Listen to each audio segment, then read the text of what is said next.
Cognitive radios can. So there are different kind of radios. We have software defined radio, we have legacy radios, we have these radios, the cognitive radio. So cognitive radios are intelligent radios. So these are advanced radio systems that have the ability to do certain things. Sense free spectrum, can locate transmit stations, can use AI, all of the above.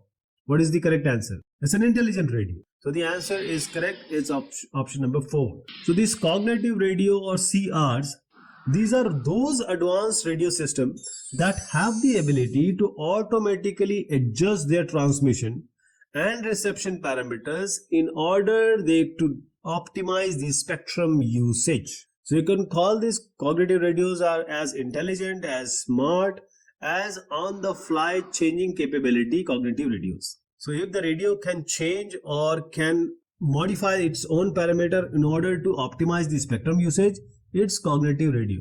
So it's a smart radio. So if we have many, the road is blocked, then it can be shifted to a road where the traffic is less.